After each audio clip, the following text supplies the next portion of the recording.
A Tips, palabra de fe. Hoy vamos a ver el perdón, la alegría de perdonar. ¿Sabías que cuando eres libre de las culpas, realmente hay alegría? La raíz etimológica de la palabra el perdón en español, se divide en dos, en per y donar. Y per significa decidir, dejar atrás, pasar, cruzar, dar completamente, es decir, dejar ir. Y donar es el regalo que yo me doy de dejar ir el pasado, de dejar ir el dolor, de dejar ir la tristeza, la desolación y la desesperanza. En el hebreo, el perdón es una palabra que se puede dividir en tres niveles. Uno es elijá o selishá, otro es mejilá, mechilá y otro es capará. Vamos a ver estos tres y antes de ello vamos a ver la referencia bíblica que tenemos para el perdón. Dentro de la palabra del Señor, desde Génesis hasta Revelaciones, Apocalipsis, te habla del perdón de diferentes formas. Pero vamos a tomar estas referencias bíblicas. Mateo 6:2 es cuando el Señor Jesús nos enseña a orar. Y Él ora y dentro de su oración Él dice, perdónanos nuestras deudas, como también nosotros perdonamos a nuestros deudores. ¿Qué significa eso? Si yo quiero ser perdonado por Dios, también tengo que perdonar al prójimo. Si no perdono, tampoco recibo perdón. Entonces es una decisión de vida, es una decisión que yo tengo que tomar todos los días. Todos los días tú y yo cometemos errores, cometemos faltas y le pedimos perdón a Dios, pero le decimos, Señor, perdóname. Pero muy pocas veces decimos, perdóname, amigo mío, pareja, hijos. Es una palabra que nos puede resultar un poco difícil de decir. Pero ¿qué pasa si yo no perdono? Dice el Salmo 30:11 en Rey David. Entonces tú cambiaste mi tristeza en baile, me quitas el luto y me vestiste de alegría. Cuando yo no perdono estoy triste. Tengo ropa de luto. Pero cuando yo recibo perdón y perdono, entonces ya esa tristeza se convierte en danza, en baile, en alegría. Y ya me he visto de alegría. ¿Qué tan importante es el perdón? Es salir de la cárcel, del luto, de la tristeza, de la depresión, de la desolación, para ir a la alegría, para ir a una nueva vida, para ir a la felicidad que te trae el Señor.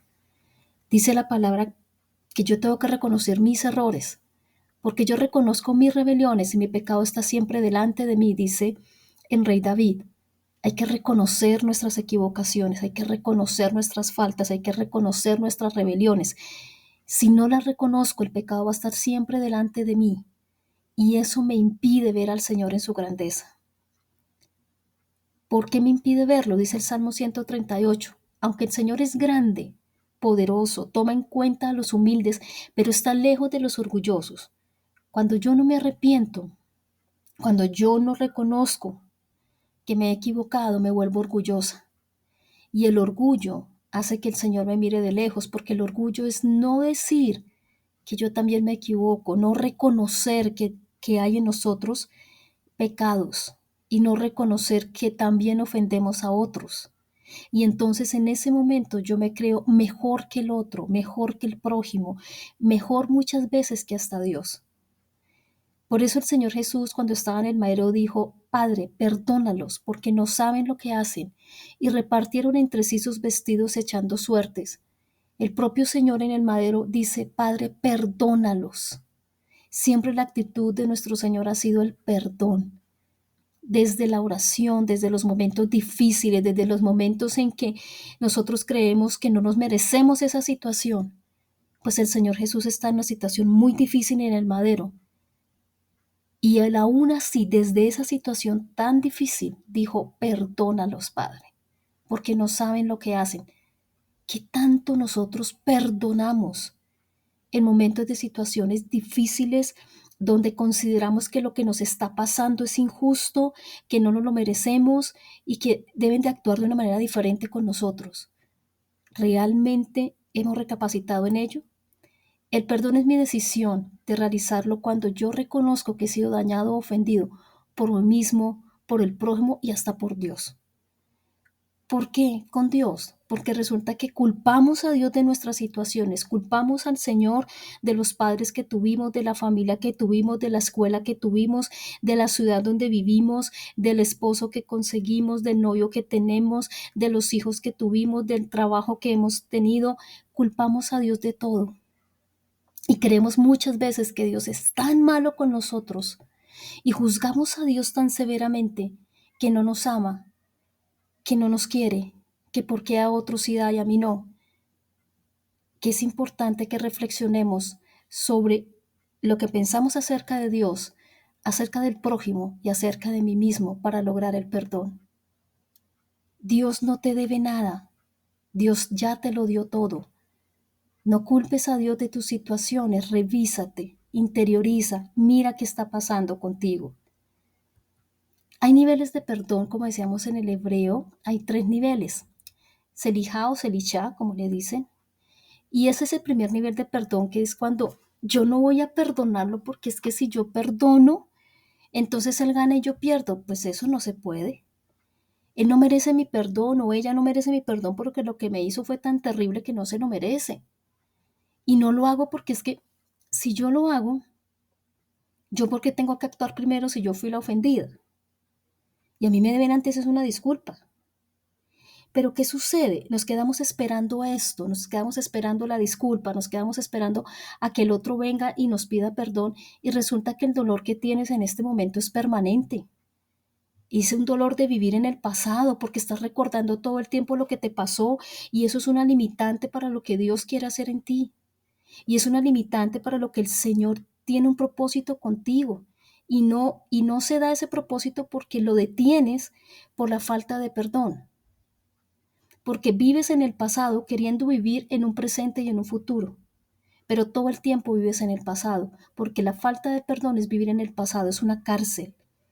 Entonces el siguiente nivel es la mechilá o la mejilá, que es escarbar y es cuando yo reconozco qué me pasó, qué situación tengo, qué conciencia, mi condición, qué debo hacer.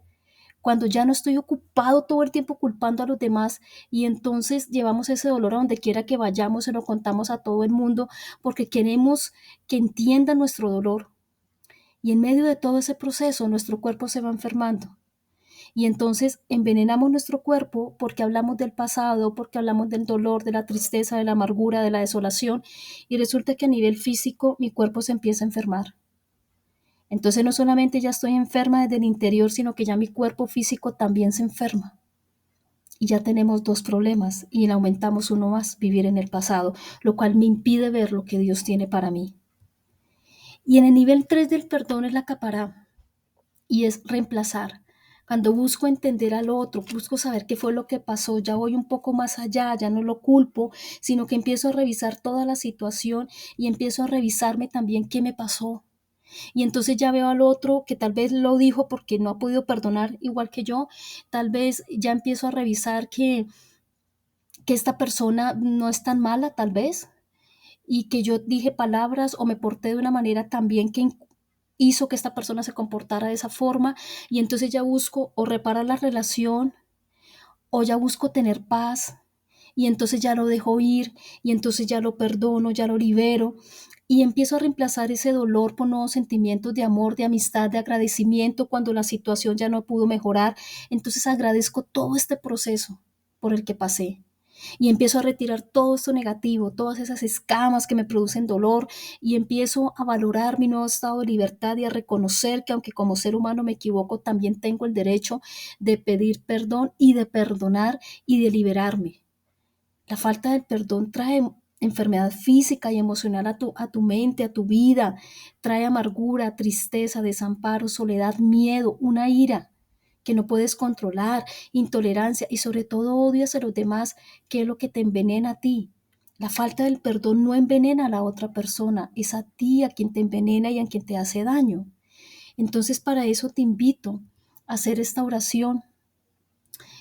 Es un modelo, pero realmente es una oración entre el Señor y tú, íntima, personal. Señor, hoy decido perdonar a mis padres por las heridas que me causaron en mí, el abandono, la soledad, el rechazo, lo que tú quieras decir. Y te doy gracias por los padres que tuve, porque de ellos viene la vida. Sé que todo tú lo haces para mi bien, Señor, porque tú eres un Dios de bien. Y yo reconozco que toda buena dádiva proviene de ti. Reconozco que mis padres fueron, si están ya fallecidos, o son, si están vivos todavía, seres humanos que como yo cometen errores, y me libero de toda culpa en el nombre de Jesús, porque reconozco que por el sacrificio del Mesías en el madero he sido perdonado de todo mi pecado y mi maldad, y su sangre pagó todas mis deudas. Hoy decido perdonarme, perdonar a todas las personas que me han hecho daño, y decido pedir perdón a todos aquellos a los que yo le he hecho daño en el pasado y en el presente, porque reconozco que solamente tú me das las fuerzas para hacerlo desde el corazón. Y como dice tu palabra, yo hoy perdono a mis deudores para luego pedirte perdón por todos mis pecados, para que mi oración sea escuchada en el cielo y no tenga estorbo. Te doy gracias, Señor, por tu gran amor y fidelidad, porque como hijo me enseñas a perdonar tal como tú lo haces, amado Señor. Amén. Espero que este tip te ayude en tu camino de vida a ser libre y a ser esa persona que el Señor quiere que tú seas, porque dice la palabra del Señor que hoy quiero, dice tu palabra, Señor, que hoy se cumple el propósito para el cual tú me hiciste. Todas aquellas cosas que estaban escritas acerca de mí, hoy se cumplen para la gloria de tu nombre. Te deseo un feliz y bendecido día.